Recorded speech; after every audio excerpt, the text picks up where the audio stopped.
de aprendizaje en niños y adolescentes. Muy buenos días con todos. Es un honor poder saludarlos de nuevo en este inicio de semana. Gracias por sus visitas, por sus likes, sus comentarios. Para nosotros es un placer poder atender cada uno de sus requerimientos. En este día nosotros tenemos una gran invitada que la volvemos a traer a nuestros estudios, que es Magdalena Madani. Ella anteriormente trajimos un tema que es PNL en educación.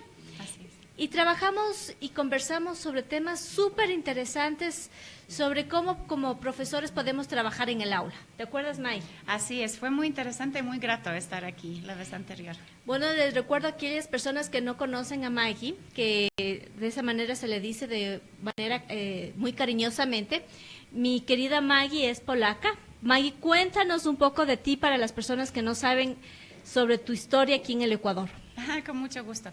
Yo llegué a Ecuador en el año 1998 para hacer los estudios de posgrado. Hice una maestría aquí en la Universidad Andina Simón Bolívar. Soy comunicadora y soy también filóloga. Eso quiere decir que me dedico a las letras, a las palabras. Y he trabajado aquí durante 12 años en una empresa de educación, un líder mundial de educación y publicación de textos de enseñanza de inglés justamente. Fui consultora académica y finalmente fui gerente de educación superior en esta empresa durante 12 años. Y adicionalmente soy también programadora neurolingüística. Me encanta saber de tu historial. Conocí a Maggie realmente en ámbitos profesionales, en algunos talleres, la he visto trabajar y es espectacular, siempre te lo he dicho. Gracias. Este día vamos a hablar sobre un tema especial que un poco va dirigido a todos los maestros de inglés de aquí del país y del mundo entero. Maggie también es profesora de inglés, obviamente. También enseñas inglés a nivel superior, ¿verdad? Más que nada enseño inglés a los profesores de inglés, porque doy clases de maestría de TEFL en la universidad, últimamente en la Universidad Central de Quito. El tema que nosotros les traemos un poco es hablar qué pasa con los maestros de inglés aquí en nuestro país, qué requisitos necesitan, cuál es el perfil del maestro de inglés, ¿no? He podido ser maestra de inglés a nivel superior durante algunos años y es fascinante el mundo de la enseñanza. Amo la enseñanza, sobre todo de un idioma extranjero. Pero tú como la máster de las masters aquí en este país, eres un referente para todos los maestros Gracias. de inglés. Cuéntame, ¿cuál crees tú que debe ser el perfil de un maestro de inglés? Para cualquier edad, para cualquier término escolar. Gracias por la pregunta, Silvana, y es una pregunta que me he hecho, supongo, hace 12 años, porque tengo memorizada la respuesta a esta pregunta. Yo creo que hay cosas que uno puede aprender en el camino y hay cosas que uno tiene que llevar en su alma para ejercer ciertas profesiones. Para un docente, no solamente para un docente de inglés, para todos los docentes hay dos ingredientes principales que tienen que tener. Uno es la vocación. Sin la vocación, uno no creo que debería meterse en la aventura del aula. Y número dos, la pasión. Una persona apasionada que ama lo que hace, realmente hace la diferencia. Has nombrado dos cosas impresionantes. Yo creo que me vas a hacer llorar, es más. Porque cuando uno es maestro, lo que tú acabas de decir es una aventura del aula. Cuando uno entra al aula, no puede entrar cualquier persona a enfrentarse con otros seres humanos, con otros compañeros, porque somos todos compañeros, sin saber que ama lo que hace. Así es. Sin tener esa pasión. sin tener ese carisma, esa energía para poder demostrar a las personas que no solamente tú conoces de un tema, pero que tú puedes comprender también a la otra persona su deficiencia y bloquear el temor a aprender. Por supuesto. Entonces, me parece genial la pasión y la vocación. ¿Sí? No todos son maestros y no todos tienen la misma pasión. Entonces, aquí llega una pregunta. ¿Qué pasa con esos institutos, colegios, escuelas, universidades que contratan maestros hablantes de su propia nativos para enseñar inglés, por ejemplo? Entonces yo contrato a Pepito Pérez, no sería en este caso Pepito Pérez, sino a Peter. Peter Smith. Para que pueda dar clases y ya, le doy su temario y le digo, muy bien, este va a ser tu grado, tu curso, tu nivel y dale. ¿Qué pasa en ese caso? A ver, aquí vamos entonces a separar estas características o este perfil que tú lo llamaste de un maestro. Los dos ingredientes que acabo de mencionar, vocación y pasión, los puede tener cualquier maestro, o sea, un maestro de un país donde se habla inglés como primera lengua o como segunda lengua, y el mismo perfil puede tener un profesor ecuatoriano. Eso no tiene mucho que ver de dónde proviene, ¿verdad?, el maestro. Ahora, entramos a otros factores que sí, o otros requerimientos que sí debe tener un profesor. En este caso estamos hablando de enseñanza de inglés. Entonces, obviamente, la persona que va a enseñar física debe saber de física. La persona que enseña inglés debe saber de inglés. El inglés que se enseña hay que estar muy conscientes qué tipo de inglés estamos enseñando. Según un artículo que yo trabajo con mis estudiantes en la clase de sociolingüística, que es el artículo del señor Widowson, él ha hablado mucho sobre a quién pertenece el inglés. Who owns English? Según él, hay que marcar esta diferencia. ¿Qué tipo de inglés vamos a enseñar? Porque si ahora está de alguna manera de moda el inglés internacional, si yo contrato un profesor irlandés, por ejemplo, porque en Irlanda se habla inglés como primera lengua, obviamente también se habla dialectos célticos, pero igualmente ese idioma es el idioma principal.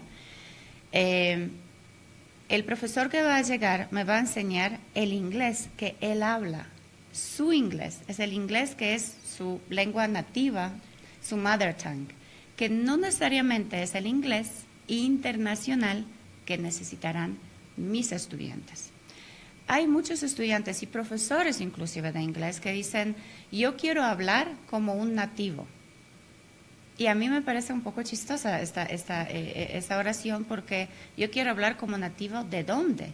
Como un nativo de Mississippi, como un nativo de Irlanda, como un nativo de South Africa, ¿de dónde? Ese es un punto súper interesante, porque cuando tú entras a un aula y una de las primeras preguntas de los estudiantes es, teacher, ¿y qué inglés vamos a aprender? ¿El inglés de Reino Unido o el inglés de los Estados Unidos?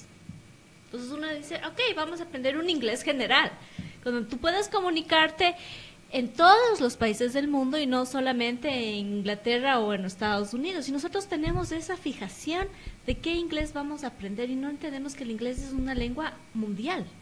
Sí, esto es un poco difícil quizás también de entender, porque en el momento en el cual el inglés se convirtió en lengua franca, que es esta lengua internacional, también eso es difícil de entender para los mismos nativos de inglés, cuyo primer idioma es inglés, porque ellos ceden su idioma al resto del globo y este inglés ya no es de ellos. Entonces, ellos pueden hablar por poco su inglés de su comunidad, de su país, de su familia, con su variación típica para esta región, pero el inglés internacional pertenece a todo el mundo, porque es el idioma de la comunicación hoy día.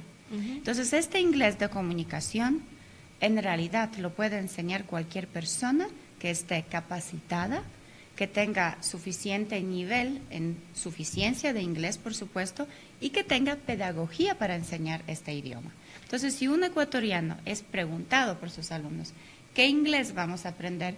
Es inglés internacional, enseñado por un profesor ecuatoriano, que conoce muy bien el contexto de aquí.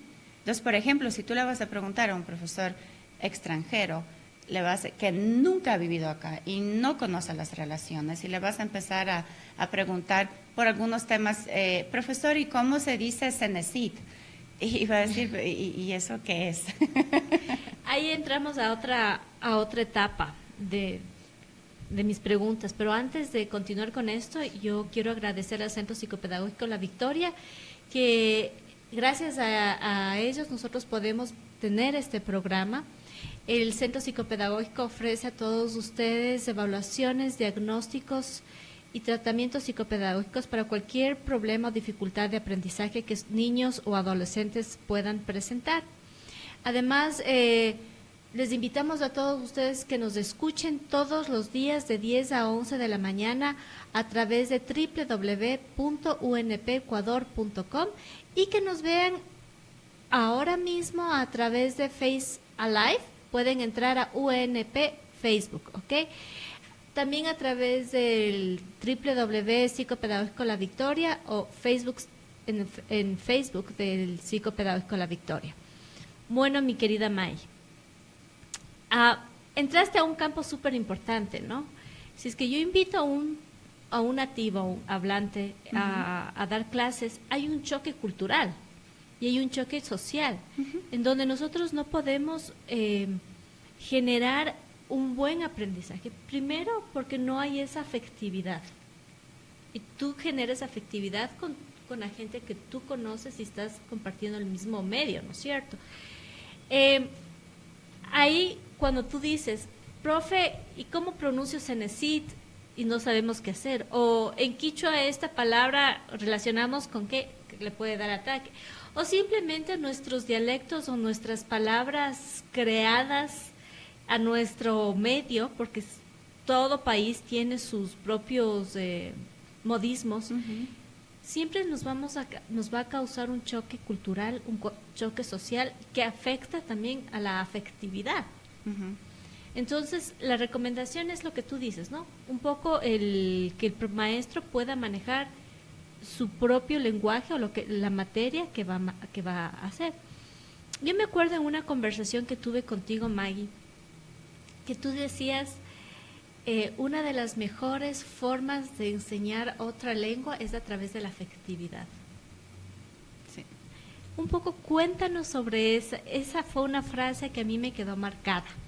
Sí, eso independientemente si es que el profesor que me está enseñando inglés es nativo o no nativo del idioma inglés, es importante que cualquier maestro de inglés esté consciente de las estrategias que existen para aprender un idioma. Básicamente son 3 estrategias y las 3 deben tener cabida en el aula. La estrategia número 1 es la más conocida, que es la estrategia cognitiva. Es obviamente yo hago todo lo posible para facilitar a mi alumno para que él pueda aprender el idioma en sí, y el alumno por su cuenta también utiliza todas las estrategias para poder aprender el idioma. Por ejemplo, cómo va a apuntar un nuevo vocabulario. Entonces va a dibujar en vez de hacer una traducción, que quizás no es la estrategia más recomendable, va a hacer unos dibujos al lado de la palabra. Esas son estrategias cognitivas que le van a ayudar a aprender el idioma.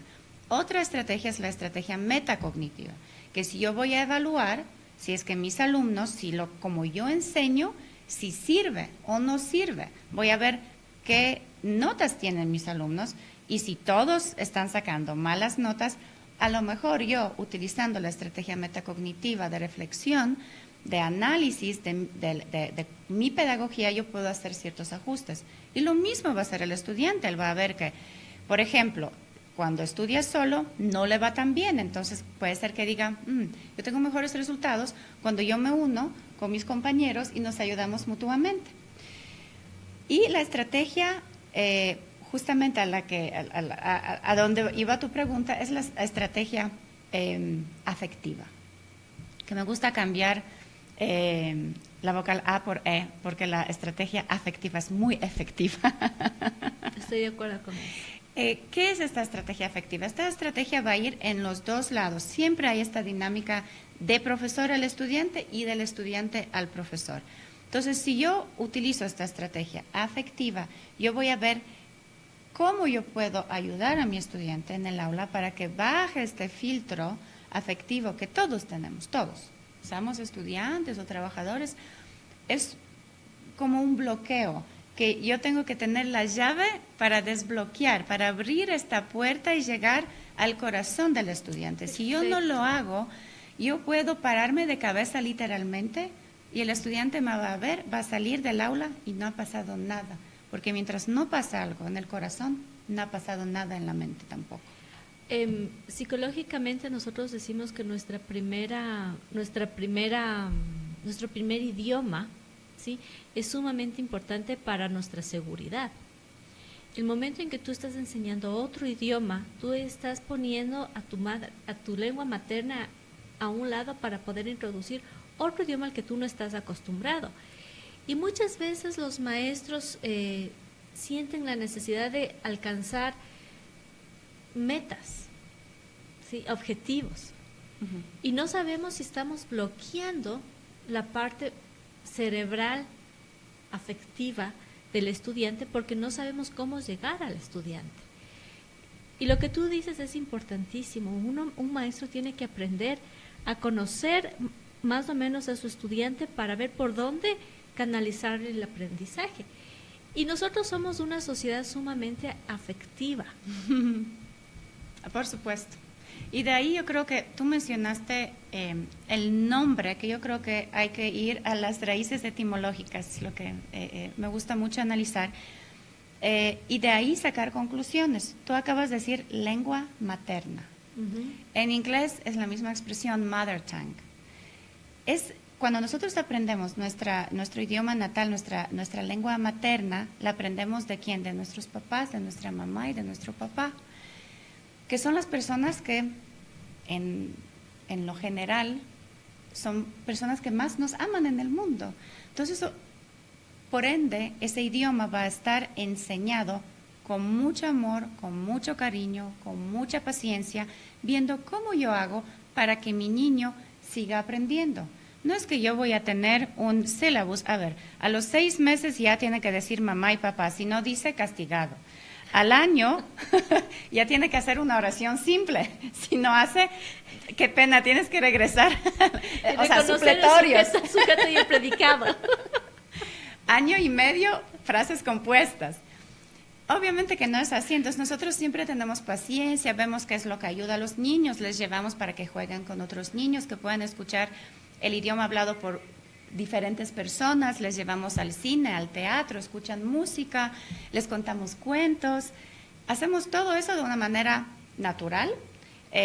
Las mamás no tenemos un sílabus de cómo enseñar la lengua materna a nuestros hijos, sin embargo lo hacemos muy efectivamente porque lo hacemos afectivamente. Y esto incluso no solamente a niños.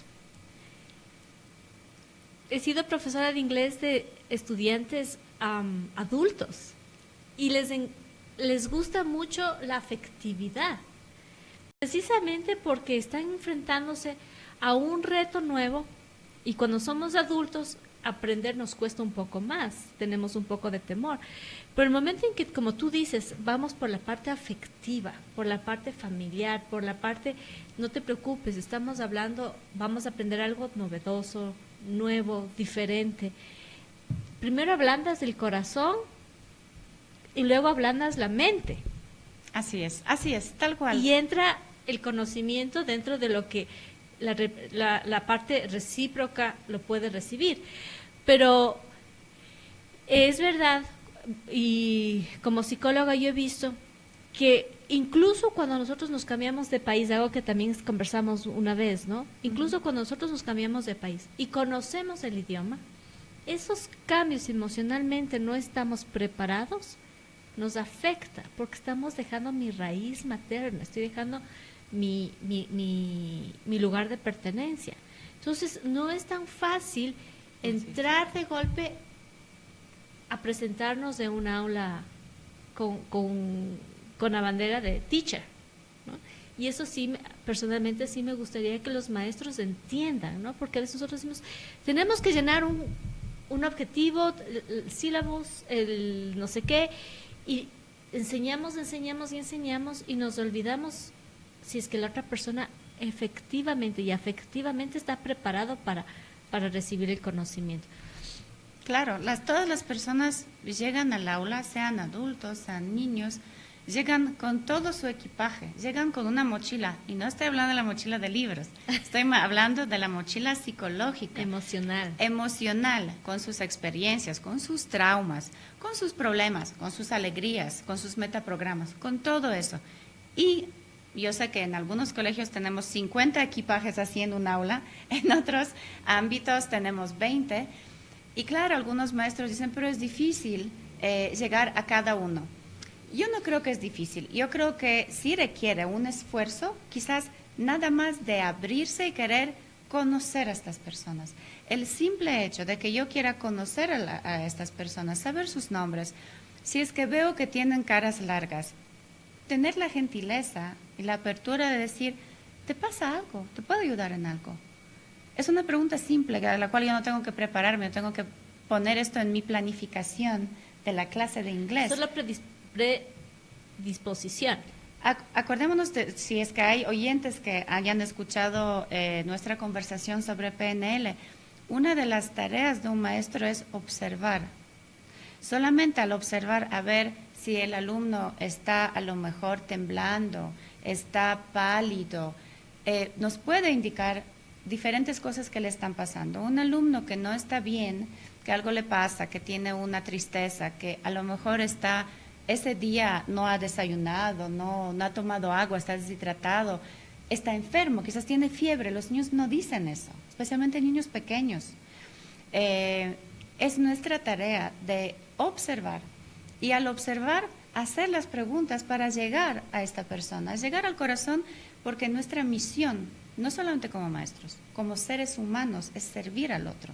Entonces, si yo veo que si a alguien le pasa algo, lo mínimo que puedo hacer es preguntarle en qué le puedo ayudar. En el aula, eso no es difícil de hacer, eso se convierte en una rutina realmente diaria de ir conociendo y formando un grupo de aprender juntos, porque el maestro también va a aprender juntos. Y para mí el premio más grande es que un alumno, un niño, un adolescente, un adulto, que tenga el deseo de regresar a mi clase, que no vea la hora cuando nuevamente va a estar con su teacher favorita. Esa parte paga más que un sueldo. Maggie, bueno, les recordamos que estamos hablando sobre el perfil de los maestros de enseñanza extranjera, en este caso inglés, a niños, adolescentes, adultos en todas las áreas, ¿no? Cualquier pregunta que ustedes tengan, por favor no duden en escribirnos a www.psicopedagógico La Victoria por Facebook. Por favor, estamos atentos a responder sus preguntas. Mi Maggie querida, no sé si esta pregunta te cause asombro, pero realmente la he querido hacer desde hace mucho tiempo. Yeah. ¿Qué favorable es que los maestros utilicen un libro en específico para su programa de enseñanza? Interesante, tomando en cuenta mi historia de ofrecer a diferentes instituciones materiales ya preparados. Yo creo que hasta ahora no hay una respuesta, no existe, no solamente mía, pero de todo lo que hemos investigado siendo editoriales y siendo pedagogos, ¿cuál es la mejor manera para llegar a un alumno? Hay que tener un sílabus que se traduce en un material impreso hecho por alguien, o yo puedo hacer mis propios materiales. O recopilar de O muchos. recopilar. Yo te puedo decir lo que yo opino, conociendo el contexto ecuatoriano. A mí me parece que para que haya una homogeneidad en un curso donde hay muchos profesores y estos muchos profesores enseñan a los mismos niveles, porque, por ejemplo, en un colegio, en una universidad, tú puedes tener 8 cursos que están exactamente al mismo nivel y tienen, digamos, 4 profesores. Cada profesor tiene 2 cursos. Entonces, son 4 individuos que van a enseñar el mismo contenido a estos estudiantes. Si cada uno de ellos, en el tiempo que no tienen, porque yo conozco muy bien la realidad de los profesores ecuatorianos, y el profesor ecuatoriano es una persona sumamente trabajadora. Y ocupada. Muy ocupada. Yo no conozco un solo profesor que diga, a mí me sobra el tiempo. Así que es difícil que esos profesores dediquen su tiempo para crear sus propios materiales. En otros países estoy consciente que hay unas horas especiales donde los profesores, pueden escribir sus artículos científicos. Yo no sé a qué horas lo pueden hacer nuestros maestros. Que pueden hacer sus propios materiales, pueden sentarse conjuntamente, pueden trabajar en grupos.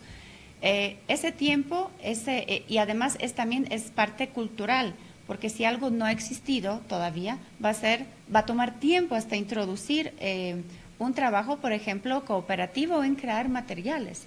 Sé que hay universidades que crean sus propios materiales, hay también colegios que crean sus propios materiales, pero también he notado que los que crean sus propios materiales, como tú dices, recopilación, no es recopilación, honestamente, de los trabajos que he hecho yo como maestro, que es mi propio trabajo, son fotocopias de cosas que ya existen. Exactamente. Entonces, ahí no genero ningún cambio, porque para ir copiando de este libro 2 páginas, de este 2 y de este 2, que tengo 6 páginas, en vez de tener un libro donde ya están las 6 páginas y están bien diseñadas, porque, ojo, las personas que escriben los libros de cualquier editorial son personas sumamente preparadas, que tienen mucha experiencia y les toma mínimo. Yo no conozco ningún libro que haya sido diseñado en menos de un año. Estos libros después pasan por un riguroso proceso de edición, se les añade fotos que van a ayudar al alumno, visuales, se les añade CD-ROM, se les añade audios, se les añade plataforma para que puedan extender el trabajo. Y se pilotea el impacto de este libro sobre una comunidad de estudiantes para los cuales está diseñado este texto. Si yo hago mis propios materiales, yo tendría que pasar por el mismo proceso para que tengan la misma calidad. Entonces, todavía yo creo que no estamos tan preparados. Yo no he visto aquí proyectos que sean de este porte. Más bien lo que sí he visto eran por necesidad, una recopilación de materiales ya comprobados, y como que yo trato de ajustar estos materiales a mi curso, pero no hay mucho de mi propio trabajo. Lo que pasa es que, como tú bien dices, el profesor no tiene tiempo. Así es. El profesor tendría que tener un día de 56 horas para poder trabajar completamente su diseño de clase, como se lo está pidiendo, incluso para poder realizar su propio material, ¿no? Así es. Nos dedicamos, he visto muchos profesores, yo ya dejé la docencia hace mucho tiempo y al conversar con maestros se dedican a llenar muchos documentos, mucha papelería, muchas cosas. Mucho. Y al final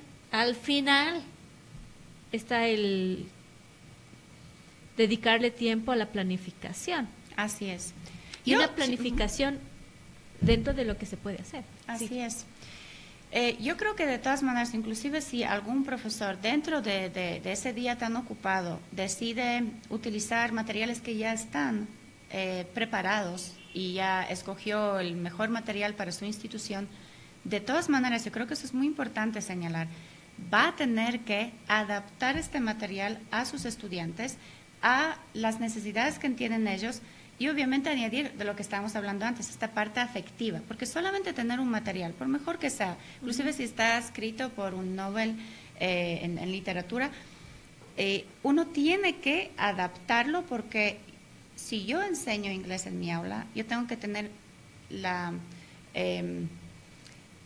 conciencia de que yo soy la jefa en mi aula y yo tengo que adaptar este material para que sirva, para que mis estudiantes puedan sacar provecho de este material. Entonces, yo no creo que exista un texto que se pueda acoplar perfectamente a un estudiante en China, un estudiante en Polonia, un estudiante en Ecuador. Seguramente este profesor chino, este profesor polaco y el ecuatoriano lo van a adaptar, le van a dar el toque cultural que necesita este material para realmente hacer el impacto en el aula.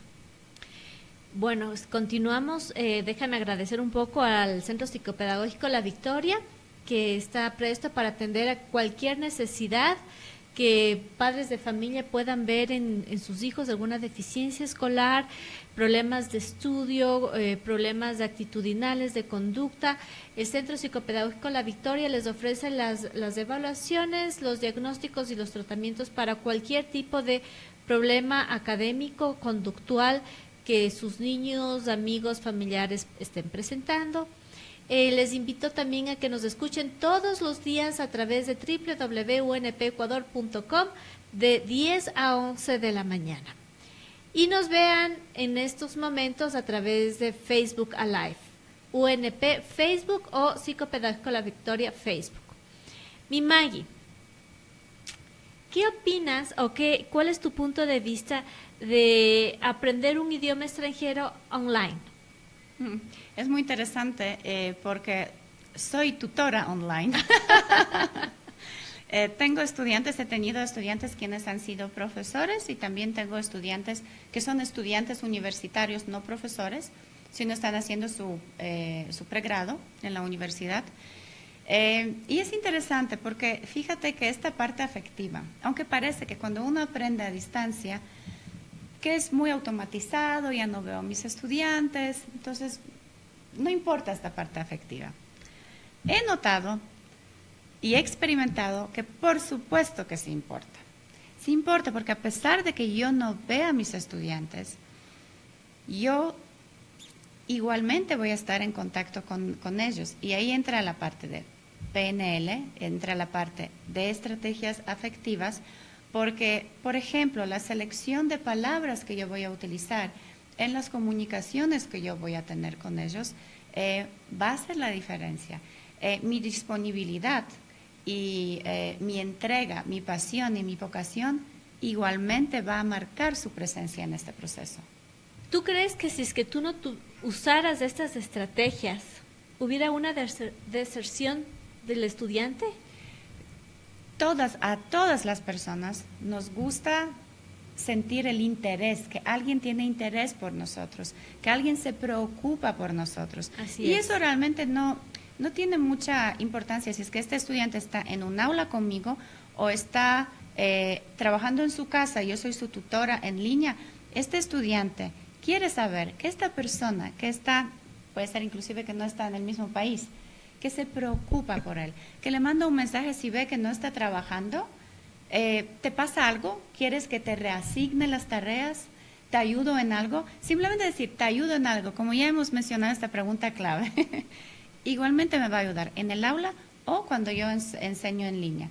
En línea es todavía más desafiante porque yo no puedo ver a mi estudiante. Así es. Si es que él se comunica conmigo para escucharme, para escuchar mi voz, puedo quizás llegar un poquito más hipnotizando a mi estudiante con mi voz, pero si no, todavía es más difícil para el maestro, para mantener, como tú dices, este estudiante motivado y que no haya diserción, porque por supuesto que sí existe diserción fuerte en los programas en línea, que es por la falta de interés que sienten los alumnos. No hay nadie a quien yo le intereso. Nadie se preocupa por mí. ¿Para qué estoy estudiando? El temor que la persona que está atrás de la pantalla sea una persona virtualmente desconocida. Por supuesto, por supuesto. Que no tenga ningún... A mí me cuesta personalmente, nunca lo he hecho, trabajar a través de línea, precisamente por eso, porque para mí es súper necesaria la parte afectiva. A pesar de que ya tengo mi edad, necesito la parte afectiva. Por supuesto, es que no hay edad, o sea, todos, hasta que el día que nos moramos queremos sentir afecto, por supuesto. Entonces te bloquea un poco el hecho de decir, ok, voy a arriesgarme, ¿no? Ahora hay una cantidad de programas online, ¿no? Te ofrece el mercado hasta un poco, no saturado todavía, pero sí está lleno de programas online. Aprende a hablar inglés, perfecciona tu inglés, etcétera, etcétera. He escuchado algunos comentarios de personas que han optado por estos programas, ¿no? Algunos satisfechos y la mayoría no satisfechos. Y precisamente porque no tienen ese nivel de exigencia a sí mismos de continuar con este programa. ¿Qué opinas tú de aprender una lengua a través de un programa online? Yo creo que no hay método perfecto para todos. Inclusive cuando tú estás en el aula, que es el método tradicional de enseñar inglés, habrá personas que no lo disfrutarán tanto porque son personas más introvertidas y les gusta trabajar solas. Les pones en grupos que también crees, wow, esta estrategia es fabulosa, trabajar en grupos o en parejas, conversar. Y hay personas que ven el reloj porque ya quieren que se acabe este ejercicio, que se sienten torturados por eso. Y no quieren hablar con una persona y peor desconocido, quizás esta persona ni siquiera les cae bien. Entonces, en el aula también tenemos desafíos de cuál es la mejor manera, les servirá como les estoy enseñando o no. Y estoy segura que en un aula de 30 personas, un aula presencial, no todos saldrán beneficiados, porque este sistema tampoco será para todos. Y lo mismo va a pasar con la enseñanza en línea. Habrá personas que van a disfrutar sumamente, tener libertad de poder escoger sus horarios, si es que hubo tráfico en Quito, lo que nos sucede porque cayó la lluvia, porque por cualquier motivo solemos no ser muy puntuales. Llego a la clase tarde, ya no pude entender bien porque ya la clase había empezado, no entendí bien y después ya me tocó correr a otro lado. En cambio aquí yo me siento frente a la computadora en el horario que me conviene a mí. Y en pijama, si es que es posible. Por supuesto, por supuesto. Lo mismo nos pasa a los tutores. Yo muchas veces corrijo los trabajos de mis estudiantes en pijama, así es. Esta es una ventaja muy grande. Y la otra ventaja que no se da en el salón del aula es la posibilidad de personalizar mi propio aprendizaje. Y eso realmente para mí es una ventaja increíble de los programas en línea. El hecho de que yo pueda decidir que yo quiero repetir, por ejemplo, la parte auditiva, que muchos de los estudiantes no lo van a decir en el aula porque les da un poco de vergüenza decirlo frente a los compañeros, porque los maestros repetimos un audio entre 2, máximo 3 veces. 2 es lo recomendable, si es que vemos que todavía hay falencias, repetimos 3, más de 3 no se recomienda, porque si no va a ser también pesado. En cambio, si yo no entendí algo, quiero repetir una frase y repetir porque no entiendo la pronunciación o no entiendo las palabras, no entiendo la estructura sintáctica de la frase, no hay límite de verdad. Y es más, como yo estoy trabajando sola o solo, yo puedo hacer el ejercicio y si me equivoqué, las plataformas normalmente me dan opción de nuevamente repetir este ejercicio. Y si me fue mal en el segundo intento, voy a hacer el tercero. Y otra vez, muchas plataformas van a coger el mejor resultado, la mejor nota como mi nota final. Entonces, vale la pena que yo me esfuerce porque yo no me arriesgo, sino que más bien puedo ganar en este proceso de intentar de mejorar. Y muchos estudiantes realmente sí lo aprovechan y ellos revisan sus trabajos y personalmente dicen, ¿sabe qué, profesora? No me ha ido tan bien en este ejercicio. ¿Puedo hacerlo nuevamente? ¿Me lo puede reasignar? A mí me da mucho gusto cuando me piden que les reasigne, aunque es mucho trabajo para mí. A mí me gusta hacerlo, porque yo veo que hay interés ingenuo por parte de esos estudiantes, aprendientes, de que ellos quieren repetir algo para mejorar. En el aula tradicional, eso es prácticamente imposible, porque yo tengo que correr con mi sílabus y si alguien me dice, podemos repetir, yo tengo 50 alumnos y si uno me pide que repitamos y 49 me dicen, no, profesora, pero ya todos entendimos eso. ¿Qué hago? En cambio, si yo tengo cada uno de estos 50 estudiantes, es un mundo aparte en la plataforma, yo puedo manejar totalmente diferente cómo yo les voy a ayudar. ¿Qué tú crees o cuál es tu punto de vista en las adaptaciones curriculares con niños con dificultades de aprendizaje en inglés? El currículum del Ministerio de Educación Sí. para la inclusión Sí. que está haciendo. Miren, hay colegios que tienen más inclusión que otros, de lo que he notado, pero en general, en todos los colegios debe haber niños con capacidades especiales que están incluidos en el aula. Cuando hablábamos de adaptar los textos, ahí está la labor de los profesores. Y he hablado con muchos profesores aquí en Ecuador, quienes tienen mucho desafío porque no todos han recibido una capacitación cómo manejar a niños, inclusive solamente si hablamos del tema que tú manejas muy bien, que es el déficit de atención. Hay muchos profesores que no saben cómo adaptar el material, porque los materiales como tal no te van a ayudar en cómo manejar un niño con cualquiera de las capacidades especiales. Así es. Yo lo que te puedo decir, por ejemplo, en el currículum que yo manejo de la enseñanza en línea, yo tengo estudiantes que tienen discapacidad visual limitada, inclusive algunos que tienen esta discapacidad en 100%. Y he conversado con estas personas, ellos tienen sus personas que les acompañan. Imagínate que tengas un estudiante que tiene discapacidad visual y está trabajando a distancia contigo Es una locura. y en la plataforma. Es un desafío muy grande, pero estas personas también ponen de su parte porque dicen, no se preocupe, profesora. Yo lo que hago es que ellos tienen también unos softwares especiales que ahorita se utilizan mucho, que leen exactamente todo lo que está en la pantalla de la computadora. Así es. Por eso también a mí me parece honestamente que la inclusión de tecnología nos ayuda a incluir a estas personas mucho más.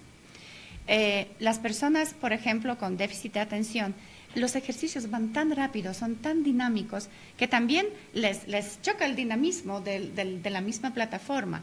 Entonces, hay mucha ayuda. Sin embargo, yo sí creo que los maestros todavía deberían recibir más capacitación. Yo entiendo que este es un deseo de todos los profesores con los que he hablado, de cómo yo puedo adaptar los textos que utilizo en mi aula para incluir de verdad a todos mis estudiantes, porque todos los estudiantes a mí me importan.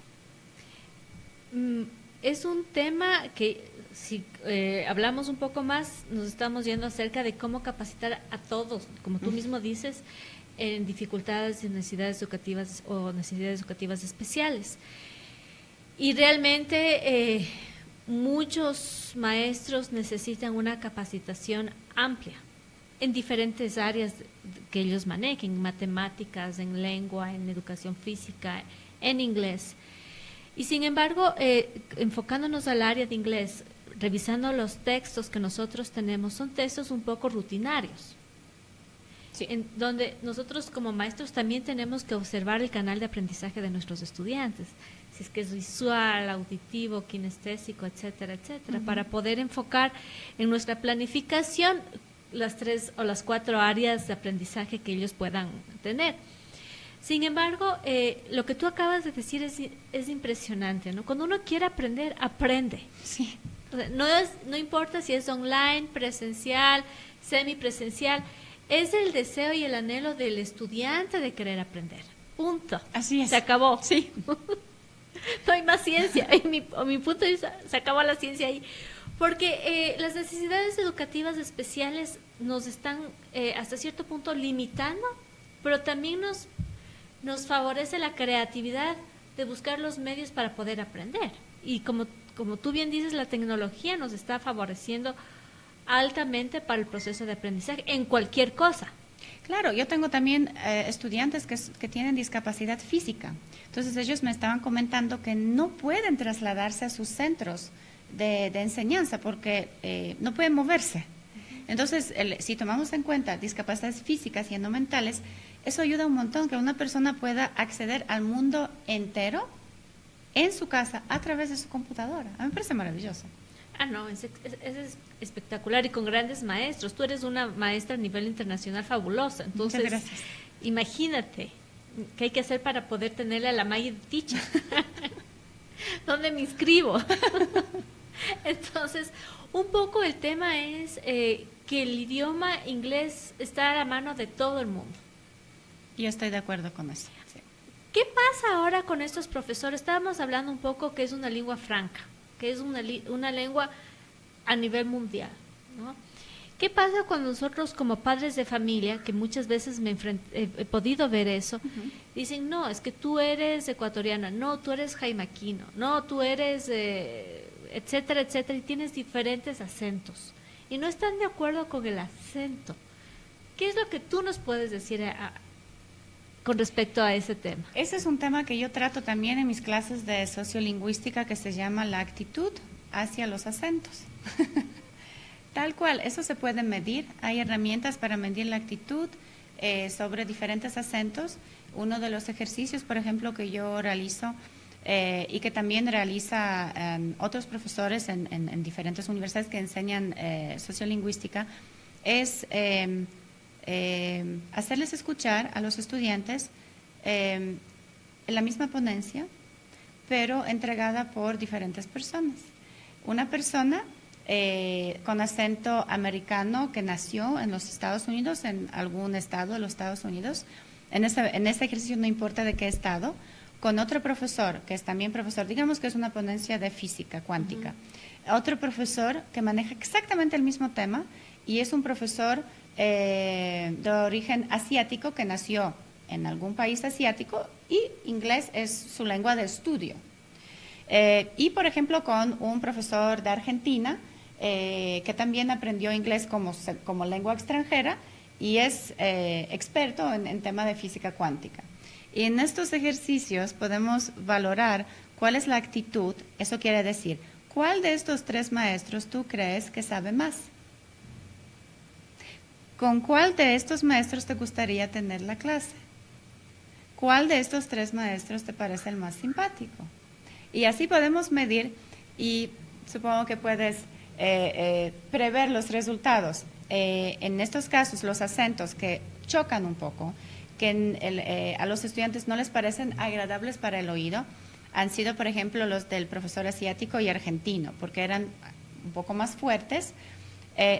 Y lo interesante es que los tres maestros dan exactamente la misma ponencia. O sea, puedes aprender exactamente lo mismo, pero tu actitud hacia el acento cambia como tú percibes la experiencia de esta persona en este campo. Se puede trabajar, obviamente, los temas de las actitudes, haciendo orientaciones, concientizaciones, pero no podemos cerrar los ojos que es un tema que sí existe, por supuesto, y hay acentos que para alguien, inclusive personalmente, puede ser que en un aula no todos estén de acuerdo, pero que para algunos estudiantes ese acento a mí no me causa agrado. Y me va a tomar bastante tiempo hasta que yo abra mi mente. Van a pasar muchas cosas en mi equipaje que yo llevo conmigo para que esta actitud cambie. Ese es un hecho, que las actitudes hacia los acentos, y no solamente acentos, hacia idiomas, nos pueden afectar. Hay inclusive una película que yo también les estaba enseñando a mis alumnos en la clase de sociolingüística, con Michael Douglas, donde él entra a una tienda, está muy enojado, muy molesto, y entra a una tienda donde el dueño es coreano. Y le pregunta, coge una Coca-Cola y le pregunta cuánto cuesta. Y el señor, el dueño de la tienda, con un inglés perfecto, le contesta. Y como Michael Douglas está enojado, se hace el que no le entiende. Le dice, habla bien mi idioma. Y el señor coreano hablaba perfectamente el inglés. No hubo ningún problema para entenderlo. Y posteriormente le dice, en China no tienen estos sonidos. Y el señor dice, yo no soy de China, soy de Corea. Entonces, claro, hay también muchas obras y artísticas donde se refleja esta actitud hacia ciertos acentos, hasta ciertas nacionalidades. Ese tipo de actitud, cuando yo hago chistes, por ejemplo, sobre cómo alguien habla. Inclusive dentro de Ecuador podemos ver que hay chistes que existen sobre ciertas ciudades. Claro, el regionalismo. Por supuesto. Esto se llama microagresión. en el lenguaje de sociolingüística. Y es un tema que existe y que hay que ir concientizando y hablando de eso con los alumnos, que es otro tema, y no solamente con los alumnos, con la gente que nos rodea en general. Y es un paso al racismo, ¿no? Sí, es microagresión, es agresión. Claro, es tremendo porque desde el aula también nosotros comenzamos a enfrentarnos a ciertos estereotipos raciales. Así es. Desde el aula, o sea, desde tu lugar, desde tu pupitre. Entonces, el maestro de idioma extranjera tiene que ser muy cuidadoso con lo que nosotros estamos enseñando, y también un poco bajar el orgullo, ¿no? Porque a veces creemos que somos muy buenos maestros en ciertas áreas, pero lo que tú acabas de decir, estamos mandando un mensaje subliminal de microagresión. Por supuesto, y reconocer lo principal es reconocer mis propias raíces, saber de dónde yo vengo para que yo pueda abrirme al mundo entero. Entonces, si hay ecuatorianos, hablemos de nuestro contexto, que no aprecien, hay que estar muy conscientes que Ecuador es un país bilingüe y no es inglés-español, es quichua-español. Y esta raíz hay que reconocerla, hay que estar orgulloso y proteger este idioma. De hecho, nosotros tenemos muchísimas nacionales que hablan diferentes idiomas, no solamente quichua. El quichua está reconocido por la Constitución y nosotros somos un país bilingüe. Entonces, los estudiantes van a aprender un idioma extranjero que en algunos colegios se va a enseñar con más intensidad, en otros con menos intensidad. Pero si yo me avergüenzo de mis raíces, ¿con qué actitud voy a aprender otro idioma? Exacto. Y realmente nosotros no deberíamos ser bilingües. Sino trilingües, Sino o más trilingües. multilingües, sí. Sí, porque, y es una lástima que en los colegios no nos enseñaron desde chiquitos nuestros dos idiomas, ¿no? Para poder llegar a aprender inglés o cualquier otra lengua extranjera. Sabemos más inglés que quichua. Así es. Sí, entonces eso sí es una lástima. Mi querida Maggie, se nos está acabando el tiempo. No puede ser, otra vez. Sí, es Corrió el impresionante. tiempo, Contigo sí. yo tengo que tener un programa de radio de 2 horas, porque es tan rico conversar sobre estos temas. Por supuesto, sí. Maggie, querida, yo sé que tú estás preparando tu viaje, Sí. pero si es que encuentro otro huequito, te traigo. No Muy sé bien. cómo haga. Tenemos que ver entonces con los señores aquí de tecnología para seguir conversando en línea, porque esta radio es en línea. Puede ser súper chévere. Desde esa State idea. College. Sí, mi querida Maggie, yo te agradezco bastantísimo porque te abriste un campo para esta entrevista. Agradezco bastantísimo al Psicopedagógico La Victoria por darnos la oportunidad de tener este programa Educando, donde todos ustedes dentro del país, del Ecuador y fuera del Ecuador pueden escucharnos. Les espero el día de mañana y toda la semana de 10 a 11 de la mañana. Y por favor, regálenos likes, denos comentarios, visítenos y estamos atentos de esperar cualquier cuestionamiento, pregunta, sugerencia que usted tenga. Y con esto nos despedimos. Hasta el día de mañana. Muchas gracias. Muchas gracias. UNP Radio presentó Educando, un programa dirigido por la magíster Silvana Naranjo.